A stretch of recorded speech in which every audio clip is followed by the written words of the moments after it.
ট্রেডিংয়ের দুনিয়ায় পথ খুঁজে পাওয়া সে তো এক বিরাট চ্যালেঞ্জ, তাই না? তো আজকে আমরা ঠিক এমনই একটা ফ্রেমওয়ার্ক নিয়ে কথা বলবো। নামটা বেশ ইন্টারেস্টিং, 200+ স্ট্র্যাডল কম্পাস। ভাবুন তো, মার্কেটের এত শত কোলাহলের মধ্যে এটা আপনাকে পথ দেখানোর একটা কম্পাসের মতো কাজ করবে। আসলে পুরো স্ট্র্যাটেজিটার মূল ভাবনাটাই কিন্তু এই একটা লাইনের মধ্যে লুকিয়ে আছে। মানে ব্যাপারটা এমন যে মার্কেটের সঙ্গে যুদ্ধ করতে যাওয়াটা বোকামি, বরং বুদ্ধিমানের কাজ হলো মার্কেটের স্রোতটাকে বোঝা আর তার সাথে সাথে নিজেকে ভাসিয়ে নিয়ে যাওয়া। কিন্তু প্রশ্নটা তো থেকেই যায়, মার্কেটের এই বিশাল গোলকধাঁধার মধ্যে একজন ট্রেডার ঠিক কোন পথে চড়বেন, কোন দিকটা আসল দিক?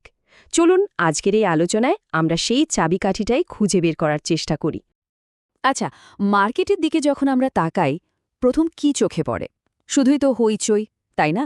দামের এই যে এলোমেলো ওঠানামা, এটা আমাদের খুব সহজেই কনফিউজড করে দেয়।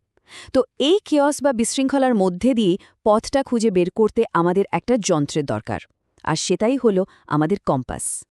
এখানে একটা জিনিস পরিষ্কার করে নেওয়া দরকার, আমাদের লক্ষ্য কিন্তু ফিউচার প্রেডিক্ট করা না, একদমই না। আমাদের কাজ হলো মার্কেটের এই হাজারো নয়েজের ভেতর থেকে আসল সিগন্যালটাকে, মানে আসল সংকেতটাকে ছেকে বের করে আনা। এটা মার্কেটকে বোঝার একটা স্মার্ট পদ্ধতি, জেতার জন্য মারামারি করা নয়। আর সেই যন্ত্রটা কি? হ্যাঁ, আমাদের সেই 2000+ স্ট্র্যাডল কম্পাস। তো চলুন এবার একটু গভীরে যাই, দেখি জিনিসটা আসলে কি আর এটা কাজই বা করে কিভাবে। আচ্ছা, সবার আগে একদম বেসিক একটা জিনিস একটু বুঝে নেওয়া যাক। এই যে আমরা স্ট্র্যাডল বলছি, জিনিসটা আসলে কি? খুব সহজ করে বললে এটা এমন একটা অপশন স্ট্র্যাটেজি যেখানে একই স্ট্রাইক প্রাইস আর একই এক্সপায়ারি ডেটের একটা কল অপশন মানে সিই আর একটা পুট অপশন মানে পিই একসাথে কেনা হয়। সিম্পল। এবার আসা যাক এই কৌশলের সবচাইতে ইন্টারেস্টিং পার্টে। আমাদের এই কম্পাসের বলতে পারেন দুটো কাটা আছে, একটা আপার স্ট্র্যাডল আর একটা লোয়ার স্ট্র্যাডল। কিন্তু আসল মজাটা কোথায় জানেন? আপার স্ট্র্যাডলের জন্য আমরা ট্র্যাক করি পুট অপশন বা পিই কে, যেটা কিনা মার্কেটের নিচে যাওয়ার সিগন্যাল দেয়। আর ঠিক তার উল্টো লোয়ার স্ট্র্যাডলের জন্য আমরা ট্র্যাক করি কল অপশন বা সিই কে, যেটা মার্কেট ওপরে যাওয়ার সিগন্যাল দেয়।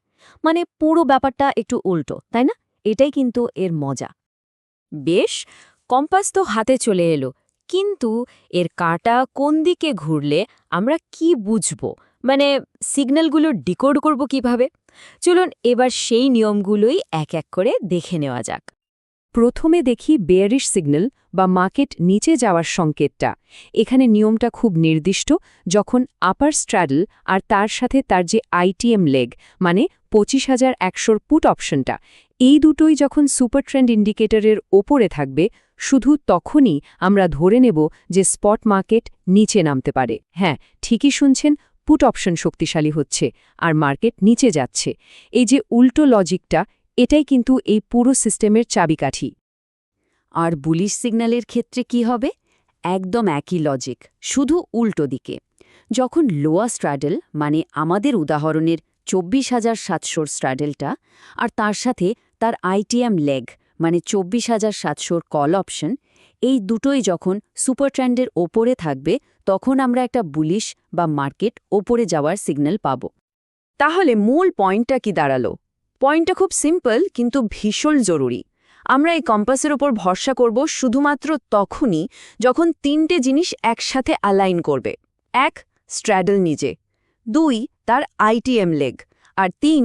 Super trend. এই তিনটে যখন এক সুরে কথা বলবে, তখনই আমরা একটা কনফার্মড সিগন্যাল পেলাম বলে ধরে নেব, এর আগে নয়। কিন্তু সবসময় তো আর কম্পাস কথা বলবে না, তাই না?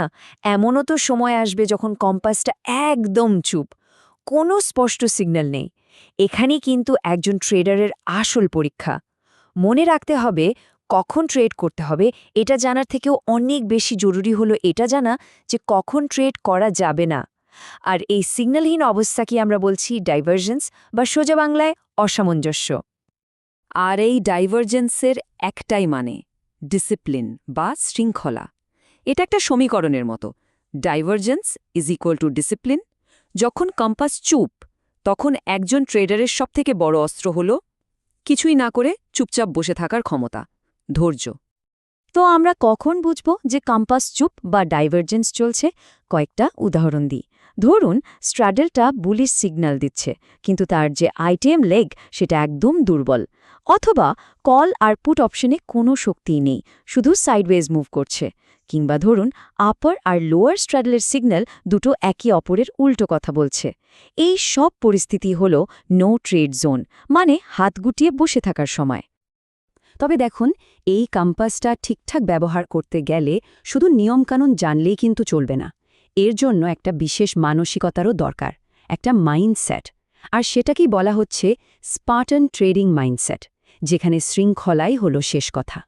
এই স্পার্টান কোডের নিয়মগুলো খুব সহজ, মাত্র 3টে। 1 নম্বর অ্যালাইনমেন্ট, মানে অ্যাকশন, মানে যখন সব সিগন্যাল মিলে যাবে শুধু তখনই ট্রেড। 2 নম্বর ডাইভারজেন্স, মানেই ডিসিপ্লিন, যখন সিগন্যাল মিলবে না তখন চুপচাপ বসে থাকুন, জোর করে ট্রেড খোঁজার কোনো দরকার নেই। আর 3 নম্বর স্ট্রাকচার, মানে সার্ভাইভাল, মানে এই সিস্টেমটাকে অক্ষরে অক্ষরে মেনে চলাই হলো আপনার ক্যাপিটাল বাঁচিয়ে মার্কেটে টিকে থাকার একমাত্র রাস্তা। এই পুরো দর্শনটা আসলে এই একটা লাইনে খুব সুন্দরভাবে বলা আছে। সবসময় মনে রাখতে হবে, একটা ভালো ট্রেড জেতার থেকে একটা খারাপ ট্রেড এড়িয়ে যাওয়াটা অনেক বেশি পাওয়ারফুল। কারণ এই স্ট্র্যাটেজির 1 নম্বর লক্ষ্য হলো প্রফিট করা নয়, 1 নম্বর লক্ষ্য হলো নিজের ক্যাপিটালকে রক্ষা করা, টিকে থাকা। তাহলে সব মিলিয়ে আমরা কি দেখলাম? এই স্ট্র্যাডল কম্পাস আসলে কি করছে? এটা অপশন ট্রেডিংকে শুধুমাত্র একটা পজিশন নেওয়ার খেলা থেকে তুলে এনে দিক নির্দেশ খোঁজার একটা শক্তিশালী টুলে পরিণত করছে। এটা আমাদের শেখাচ্ছে যে আন্দাজ বা অনুমানের ওপর ভরসা না করে কিভাবে একটা নির্দিষ্ট স্ট্রাকচার বা সিস্টেম মেনে চলা যায়। শেষ করার আগে একটা প্রশ্ন রেখে যাই ভাবার জন্য। এই যে প্রতিদিনের ছোটখাটো লাভ লোকসান, এগুলোর ঊর্ধ্বে উঠে এই কঠিন মার্কেটে লম্বা সময়ের জন্য টিকে থাকাটা, এটাই কি আসল জয় নয়? এই কম্পাস কিন্তু আমাদের বারবার সেই টিকে থাকার আর শৃঙ্খলার কথাই মনে করিয়ে দেয়।